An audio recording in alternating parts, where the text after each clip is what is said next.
আসসালামু আলাইকুম। আশা করি সবাই ভালো আছেন। আজকে গার্মেন্টসের চাকরির বিষয়ে দ্বিতীয় পার্টের যে ভিডিওটি, আগের পার্টে আমি আপনাদেরকে বলেছিলাম যে এই সেকেন্ড পার্টে আপনাদেরকে বলবো যে কোন কোন গার্মেন্টসে আপনাদেরকে আমি রেফার করব, চাকরির জন্য রেফার করব, এক কথা রেফারেন্স দেব। আর আপনারা আমাকে একটু সহযোগিতা করবেন, যেটা আমার জন্য সুবিধা হবে আপনাদেরকে রেফার করার। সেটি হচ্ছে আপনারা একটি নির্দিষ্ট সেকশন বা নির্দিষ্ট কাজ বেছে নিন। গার্মেন্টসে তো অনেক সেকশন থাকে, তাহলে আমার জন্য ওই ডিপার্টমেন্টের হেডকে আপনাদের সিভি বা আপনাদের নাম এর কথা বা আপনার সম্পর্কে বলাটা আমার জন্য সুবিধা হবে, বা আপনিও তার সঙ্গে দেখা বা চাকরির অ্যাপ্লাইয়ের জন্য করার সুবিধা হবে, তার সঙ্গে ডিসকাস করার সুবিধা হবে। তো আমাকে যে হেল্পটি করবেন সেটি হচ্ছে, আপনি কোন গার্মেন্টসে কোন সেকশনে জব করতে চাচ্ছেন, কোন জবটা আপনার জন্য সুইটেবল হবে, সেটা আমাকে একটু হোয়াটসঅ্যাপে জানাবেন। আর আগের ভিডিও যারা দেখেননি তারা দয়া করে দেখে নেবেন, কারণ আমি সবাইকে হেল্প করব না। আমি আগেও বলেছি, যারা ভিডিও সুন্দর করে দেখবেন ধৈর্য সহকারে, আর কে ভিডিওটি ভালো করে দেখছেন বা স্টাডি করছেন, আমি তখনই বুঝতে পারবো যে আমার আইডি কার্ডটি গলায় ঝুলানো অবস্থায় যারা স্ক্রিনশট মারবে। আমি আইডি কার্ডটি আগের পার্ট 1 ভিডিওতে দেখিয়েছি। যদি কেউ আগের ভিডিও আমার গার্মেন্ট চাকরি বিষয়ের আগের ভিডিও যদি না দেখেন, আমি ডিসক্রিপশনে দিয়ে দিব, সেই ভিডিওটি দেখে নেবেন। তার দেন এই ভিডিওটি দেখলে আপনার জন্য সুবিধা হবে। এখন বিষয় হচ্ছে, আপনারা যেটা বলছিলাম যে আপনারা আমাকে এতটুকু সহযোগিতা করুন। আমার হোয়াটসঅ্যাপ নাম্বারটাও আগের ভিডিওগুলোতে দেওয়া আছে, যারা দেখেন নাই সেখান থেকে সংগ্রহ করে আমাকে অবশ্যই হোয়াটসঅ্যাপে, বা যার হোয়াটসঅ্যাপ ইনস্টল নেই, ইমোতে আমাকে নক দিবেন, তাহলে আমার জন্য সুবিধা হবে আপনাদের সঙ্গে কথা বলার। সরাসরি আমার সঙ্গে কথা বলার কিছু নেই, কারণ আমি সবকিছু ইউটিউবে আপনাদেরকে ডিটেলসই বলে দিয়েছি কিভাবে আমি সহযোগিতা আপনাদেরকে করব। আমি একেবারে সরাসরি কাউকে চাকরি দিতে পারবো না, কারণ চাকরি একেবারে সরাসরি দেওয়া এই সম্ভব না। কি কারণে সম্ভব না? এখন হচ্ছে জানেন যে গার্মেন্টস ট্রেডে একটা নিয়ম শৃঙ্খলার ভিতর দিয়ে চলে, ধাপে ধাপে জব হয়। গার্মেন্টস ট্রেডেও এখন প্রাইভেট জবের মধ্যে বলতে গেলে একটা ফার্স্ট সেকেন্ড ক্লাস জব হয়ে গেছে, কারণ এখানে স্যালারি বেশি, আপনারা জানেন, অনেক সুযোগ সুবিধা থাকে এখানে। তো সেদিক থেকে আমি আগের ভিডিওতে বলেছিলাম যে আপনারা গার্মেন্টস ট্রেডে যারা জব করতে চাচ্ছেন, চেষ্টা করবেন যে একই পরিবার থেকে একজন, দুইজন বা তিনজন করার, তাহলে দেখা যাচ্ছে যে মাস শেষে 30-40 হাজার টাকা জমাতে পারবেন। তো ডিসক্রিপশনে আমি আপনাদেরকে কিছু ভালো ভালো কোম্পানির নাম লিখে দিয়েছি। সেসব কোম্পানির নামগুলো আপনারা দেখে নেবেন। এগুলো ঢাকা সহ গাজীপুরের আশেপাশের ইন্ডাস্ট্রি, খুব ভালো ভালো ইন্ডাস্ট্রি। এখানে জব পাওয়াটা একটু কঠিন। তো আমার তরফ থেকে আপনাদের টিপস থাকবে, যেটা বলেছিলাম যে আপনারা কোন সেকশনে জব করতে চাচ্ছেন, এটা আমাকে একটু হোয়াটসঅ্যাপ ইমোতে জানাবেন, তাহলে আমি এই ডিসক্রিপশনে যে নামগুলো আছে ভালো ভালো গার্মেন্টস ইন্ডাস্ট্রির, সেসব সেকশনের হেডের সঙ্গে আমি আপনাদেরকে একটা কমিউনিকেশন করে দিব। আর আপনারা অবশ্যই তাদের সঙ্গে কথা বলার সময় কখনোই বলবেন না এটা ইউটিউবে নাম্বার পেয়েছেন। আবারও আমি বলছি, আপনি তাদের সঙ্গে সেকশন হেডের বিভিন্ন গার্মেন্ট ইন্ডাস্ট্রির যাদের সঙ্গে আমি আপনাদের নাম্বার দিব যোগাযোগ করার জন্য, কখনোই বলবেন না যে আমি আপনাদেরকে নাম্বার দিয়েছি বা ইউটিউব থেকে পেয়েছেন, তাহলে তারা আপনাকে কোনো মূল্যায়ন করবে না। আপনাদেরকে বলতে হবে যে স্যার, আমি এই নাম্বারটি পেয়েছি, আপনার কোম্পানির একজন ওয়ার্কার বা শ্রমিক আমাকে নাম্বার দিয়েছেন এবং বলেছেন যে আপনি একমাত্র মানে মানুষ বা একমাত্র স্যার যিনি চাইলে আমাকে ইন্টারভিউয়ে শো করতে পারবেন। তো স্যার, আমি অনেকবার আপনার ইন্ডাস্ট্রিতে গিয়েছি, কিন্তু গেট পর্যন্ত, আমাকে ভিতরে পর্যন্ত নেয় নাই। আমি আপনাকে এতটুকু অনুরোধ করছি স্যার, যদি আমাকে একটা ইন্টারভিউয়ের সুযোগ দিতেন। আমি ইন্টারভিউ পর্যন্ত আপনাদের কোম্পানিতে দিতে পারি নাই স্যার। আপনার কথার উপরে উনি আপনার প্রতি নরম হয়ে একটা ব্যবস্থা করবেন, কারণ আমরা যতই গার্মেন্টসে জব করি না কেন, এখানে একটা রুলসে চলে, এখানে কেউ কাউকে রেফারেন্স দিয়ে ভিতরে ঢুকাবে এটা নিয়ম নেই। আপনি যখন তাকে পোলাইটলি কথা বলবেন, তখন আপনার প্রতি উনি অনুগ্রহ দেখাবে, দয়া দেখায় আপনাকে, উনি চেষ্টা করবে। এক কথায় আপনার তাকে ইমোশনালি, আগে প্রথমে যেটা বলেছিলাম ওইভাবে বলবেন যে উনি হয়তো আমার নাম্বারটা কে দিয়েছে, ধরো কোয়েশ্চেন করবে, স্যার আপনার একজন শ্রমিক, তিনি নাম বলতে নিষেধ করেছেন তার জবের খাতিরে। কিন্তু স্যার প্লিজ স্যার, আমাকে শুধু এতটুকু অনুরোধ যে আমাকে একটু ইন্টারভিউয়ের সুযোগ দেন স্যার।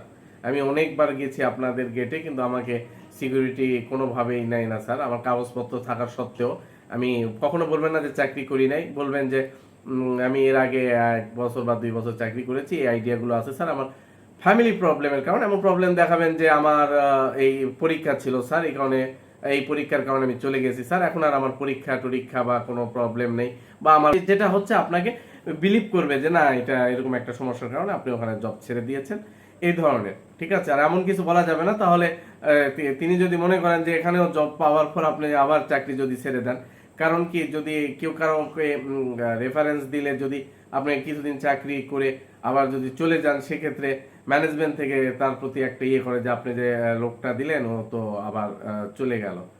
তো এটাই আর কি, এটাই চেষ্টা করবেন এইভাবে কথা বলার। আর আপনার কথা আমি নাম্বার দিচ্ছি কোন কোম্পানির, সেটা সবকিছু সহযোগিতা এইভাবে আপনাকে সহযোগিতা করছি, বাকিটা আপনার। হ্যাঁ, এখানে আমি আবার বলছি, এখানে বিসিএস ক্যাডার বা বিশাল কোনো জবের জন্য আপনি অ্যাপ্লাই করছেন না, এটা গার্মেন্টস এর জবের জন্য।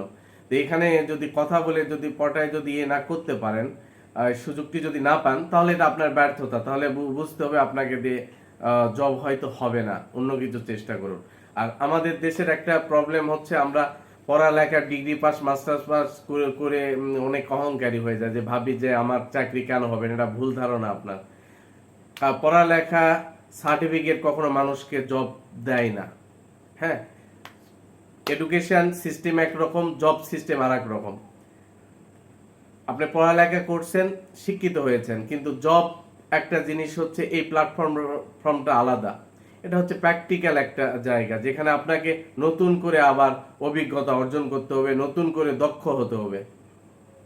পড়ালেখা যেরকম একটা ক্লাসে পড়ালেখা করে একটু একটু করে ভালো স্টুডেন্ট হয়েছেন বা রেজাল্ট ভালো করেছেন, বা একটা ক্লাসের পর আর একটা ক্লাসে উঠেছেন, ঠিক এরকম জবের ক্ষেত্রে আপনি নতুন অবস্থায় একটা ছোট্ট জব দিয়ে শুরু করতে হবে।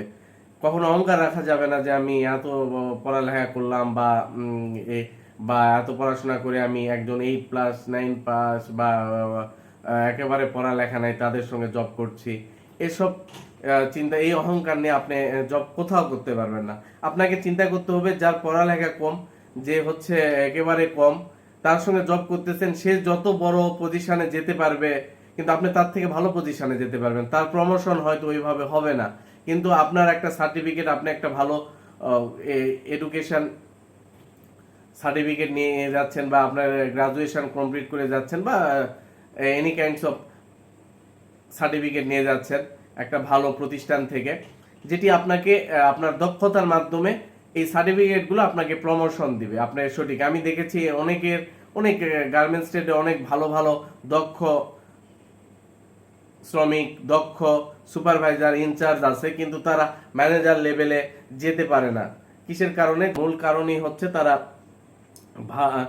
শিক্ষাগত যোগ্যতা অত ভালো তাদের নেই, এই কারণে। কিন্তু কাজে কর্মে দেখেন অনেক ভালো দক্ষ।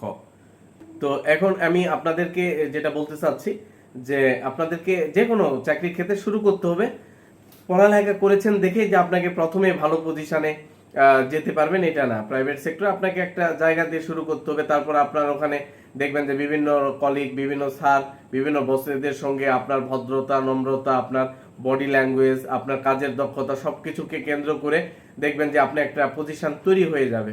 তখন ওই কোম্পানি হোক বা অন্য কোম্পানি হোক, তারাই আপনাকে রেফার করবে।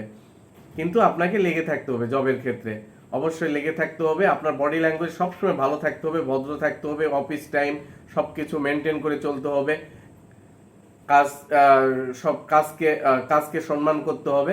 দেখবেন যে আপনি খুব তাড়াতাড়ি ভালো পজিশনে চলে যাবেন। আর যাদের পড়ালেখা কম, তাদের ক্ষেত্রে যেটি হবে, তারা হচ্ছে প্রমোশন নিতে পারবে না, ভালো পর্যায়ে যেতে পারবে না, ম্যানেজার, জিএম, এজিএম, ডিরেক্টর পর্যন্ত যেতে পারবে না। এই পার্থক্য এতটুকু। আর যাদের পড়ালেখা কম, তাদেরও জব হবে, কোনো সমস্যা নাই। বিশেষ করে এসএসসি পাস যারা, বা 8 পাসের সার্টিফিকেট আছে, তারাও চাকরির জন্য অ্যাপ্লাই করতে পারবেন। তারাও আমাকে হোয়াটসঅ্যাপ ইমোতে নক দিবেন। আমি তাদের জন্য কিছু কিছু গার্মেন্টস বা কোন সেকশনে জব করতে চাচ্ছেন, আমাকে যদি একটু ইন্ডিকেট করে দেন, তাহলে আমার জন্য আপনাকে রেফার করা সুবিধা হবে। আর যেটি বলেছিলাম যে আমি সবার জন্য রেফার করব না, যাদের জন্য রেফার করব তারা জানেন যে আমি আপনাদের ভিডিওর মাধ্যমে অলরেডি অনেকে বুঝতে পারবেন যে আমি কাদেরকে রেফার করব। তো যারা জানেন না যে আসলে ভিডিওর মাধ্যমে কি আপনাদের একটা ইন্টারভিউ আমি নিচ্ছি, কারা যাদের ধৈর্য দেখতেছি, তারা অবশ্যই আমার আগের ভিডিওটি দেখে নেবেন, আমি ডিসক্রিপশনে দিয়ে দিব। সাথে ডিসক্রিপশনে আমি কোন কোন কোম্পানিতে আপনাদের চাকরির জন্য অ্যাপ্লাই করাবো, উইথ সেকশন, কোন কোন সেকশন ডিটেলস থাকবে, এই ভিডিওর ডিসক্রিপশনটা আপনারা খুব ভালো করে একটু দেখে নেবেন।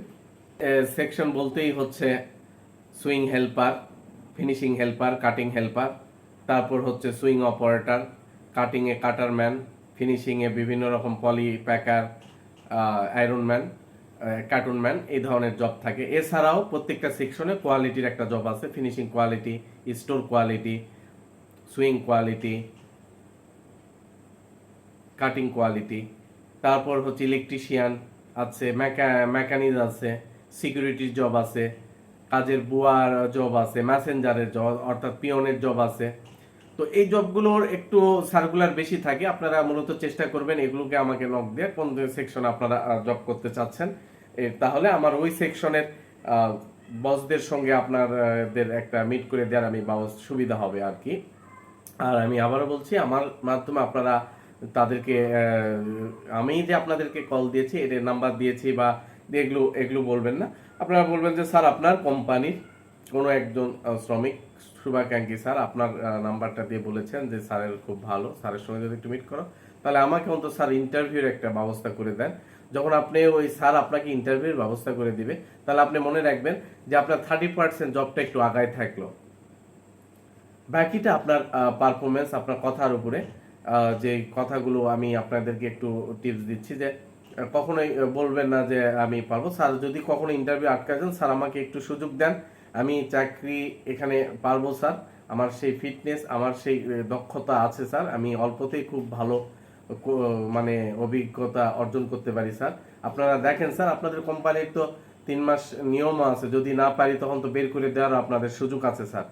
তো আপনারা আমাকে একটু সুযোগ দেন, আমি এর সঙ্গে আরো আপনারা নিজের ক্রিয়েটিভিটি অনুযায়ী কিছু কথা অ্যাড করে ইমোশনালি মানে বুঝাবেন যে আপনার জবটা খুব দরকার, ইভেন আপনি খুব ভালো করবেন, আপনার দ্বারা কোম্পানির উন্নতি হবে স্যার।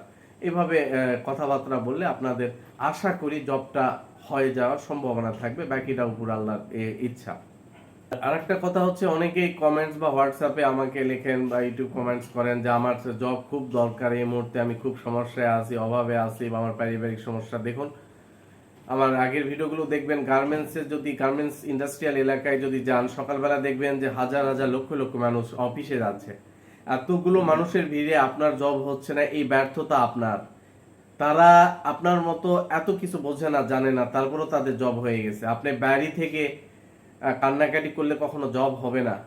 আপনাকে আল্লাহর উপরে, সৃষ্টিকর্তার উপরে ভরসা রেখে, বাবা মার কাছ থেকে দোয়া নিয়ে আপনাকে বাড়ি থেকে বের হতে হবে। প্রতিদিন বিভিন্ন মানুষের সঙ্গে কমিউনিকেশন বাড়াতে হবে। আপনি যে গার্মেন্টসে যাচ্ছেন, গার্মেন্টসে ছুটির পর দেখবেন যে লাঞ্চ টাইম বা ছুটির পর অনেকে বাসায় যাচ্ছে, তাদের সঙ্গে একটা সুসম্পর্ক তৈরি করেন, তারাই দেখবেন যে আপনাকে চেষ্টা করবে। আপনার আপনার যে কোনো বিজনেস বলেন না, জবের ক্ষেত্রে বলেন, আপনার যখন কমিউনিকেশন ভালো হবে, মানুষের সঙ্গে যোগাযোগ ভালো হবে, তখন